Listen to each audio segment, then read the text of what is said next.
Hey, this is Rabbi Patrick from Rabbi Son. Producer Kayleigh is out of town, so here's another Best of Rabbi Son episode. Enjoy, and we'll see you next week.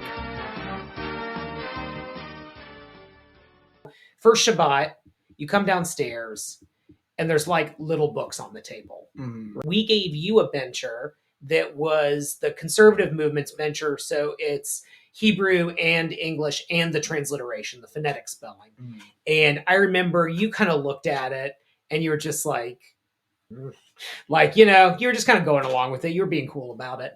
I know though that after that you were just like, okay, I don't need to open this thing ever again. I hear you say it, like, right. I don't know what it means, but like, all right, well, you should actually look at it sometime. We were talking about prayer in Judaism, and you were like, wait, so you're praying? And we're like, yeah, that's what that is. Yeah.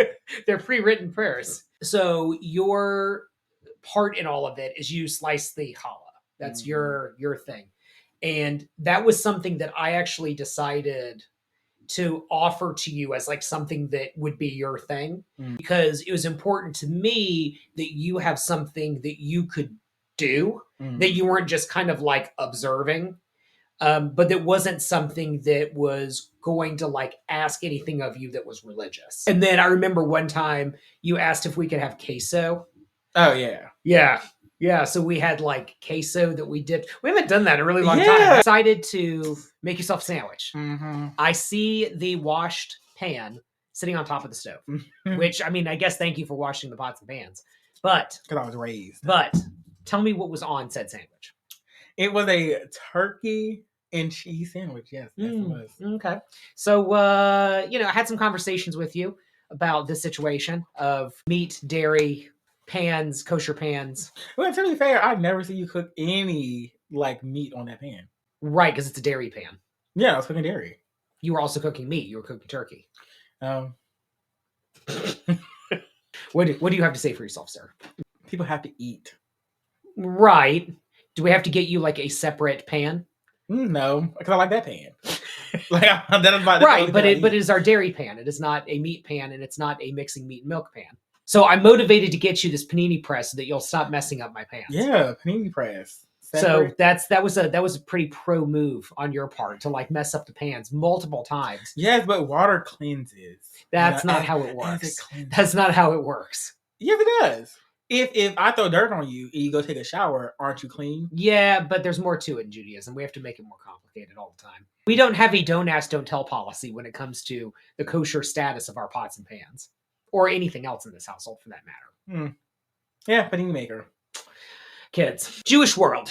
We need to have a discussion. We don't talk about adoption enough. There are nonprofits. They're very focused on questions of Jewish fertility. I'm with that 100,000%. Have those conversations. Offer that connection. Offer that friendship, that community. People need that. Infertility is really hard. But talk about adoption too. If I put in the word adoption into Instagram, what do you think comes up? It should super insult you. I don't know. Adopting dogs. Oh. That's the main thing that comes up. Like, really? That's where we are now? When we think of adopting, the first thing we think of is a golden retriever and not a human being. There's only 2 groups online that I can find that talk about it, okay? One doesn't even have a website. They send you a mailer. And then the other is not focused on adoption. Right? It's involved in building some community around people who are somewhere in the adoption process, but it's not getting kids placed. I know that people are going to come at me and say, well, what about Jewish Family Services? Hopefully they're helping with those home studies, providing that legal care, providing those licensed clinical social workers to help. But gosh, nobody talks about it. And honestly, going to go out on a limb here. If the numbers were that high, I think we would be talking about it. We need to talk more about adoption. We need to focus on adoption. We need to make adoption something that is just as normal a conversation as talking about infertility. Thank you for coming to my TED Talk. Oh my goodness, where do I want to go with this even? Like, honestly, so first of all... You want to ask her to convert.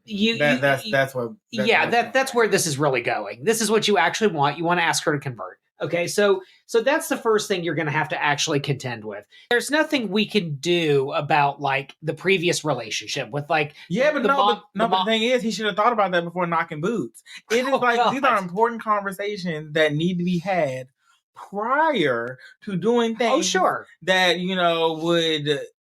But people also change over time, right? We don't know, how much of this was like she was always not into Judaism and he was always more religious. We don't really know. It could have been they were both on the same page and then he just became more religious over time. Like, we don't have the ex-wife's, like, side of the story, right? We also don't have the, I guess, girlfriends. Yeah, maybe girlfriend side of the story. He's thinking about this in the wrong order.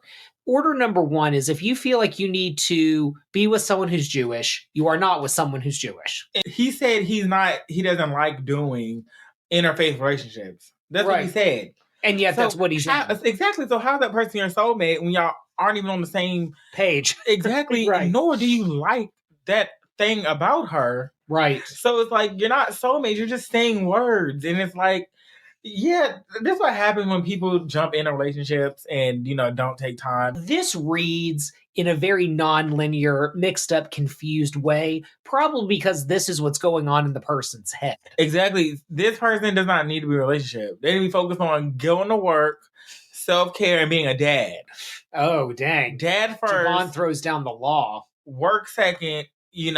Everything else third. And everything else third. Yeah. Yeah, I think what I would say to this person is, you are adamant that you're against something that you yourself are in. And you're talking poorly about the, mother of your child for not being religious. You are, and yet you're doing a thing that in this religion is a no-no. So, like, clearly you just have a lot going on.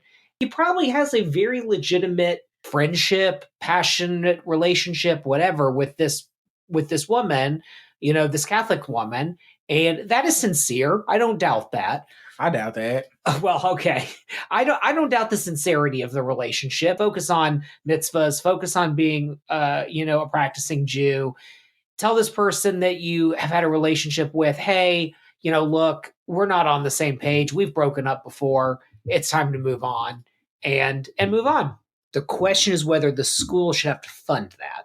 What I think would be interesting is if you polled the students there. Would you be willing to pay an extra $5 for there to be an LGBTQ club? If you want whatever for lack of a better word, right-wing modern Orthodox education is, you should be allowed to have it. You should also have a seminary where you can have LGBTQ plus inclusion and halakhic commitment. I don't think that those things are unreasonable. For my personal first problem is the school literally arguing that since it's a religious institution that it doesn't have to, follow, state law in regards to discriminatory practices. I find that argument questionable. Okay. And I question the character of someone who would make that argument. Okay. That, those kids are paying those dues. It's not fair for them to have to pay those dues if you're not going to allow a club that they want to do. The club will not be required to submit any approval or oversight procedures that are not required by all student clubs. You are literally going against, your own code of conduct or whatever that you have as a university to target one specific student group.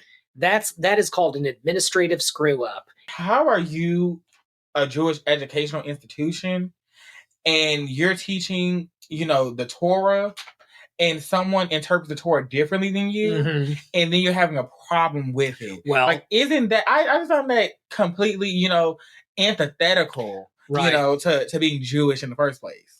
Hey, I said it. You said it. I heard a study that said that Orthodox Jews in America feel more of a connection to evangelicals than they do progressive Jews. And just so that no one thinks I'm being a hater, progressive Jews feel more of a connection to non-religious people and to liberal Protestants than they do Orthodox Jews. So that means that whole middle is being completely hollowed out. And that's a problem. So Yeshiva University, in order to capture the largest pool it can, is going to have to keep moving to the right. And maybe somehow in the middle you'll grow open orthodoxy. Maybe. I think those people used to be called conservative back in the day, but now conservative Judaism has moved so far to the left, whatever that means, that I mean, but that's like, it's just burning the candle from both ends. Like, I get that you want to like keep up these practices, but you have to, you have to modernize. Like, you modernize, or you're lost in the sauce. Right. Well, here's a quirky one. All the human beings die except Noah and his family, right? Okay. Everything on the earth dies, right? In the flood. It all drowns, right? It all gets destroyed, okay? But there's one type of creature that lives through the whole thing and is witness to the whole thing. Fish. The Torah never mentions the fish getting hurt. So in theory, the fish are all just swimming around. Like there's some sort of like so that means you should watching the whole thing happen. That says you should be a fish? That says you should eat fish. Oh, that you should eat fish. Yes. And the fish, no, seriously, like the whole thing about, Oh, the shellfish thing. Yes. Okay. Yes, if shrimp, like if God thought that shrimp and lobster were so bad, like they would have died. Interesting. Okay. That's a take. So yeah. We did promise people hot takes. Yeah, just like imagine if like Noah fumbled it and like didn't get like, some of the animals drowned and he was like, oh, what am I gonna eat? And then he only had the fish. There you go. I just feel like shellfish should be allowed. So just like, people should take this as a lesson. God killed 1 million people. You eating shellfish once in a while, it ain't gonna hurt. Just think about that. I'm just saying. Thank you to our sponsors at Darshan Yeshiva for making this content possible. Darshan Yeshiva provides beginner-level online Jewish learning, including the very popular Conversion Judaism program, with sponsoring rabbis and students all over the world. Start your Jewish journey any place, anywhere, and anytime with our conservative, reform, reconstructionist, Jewish renewal, humanistic, and post-denominational rabbi mentors. Become the Jew you always wanted to be with Darshan Yeshiva.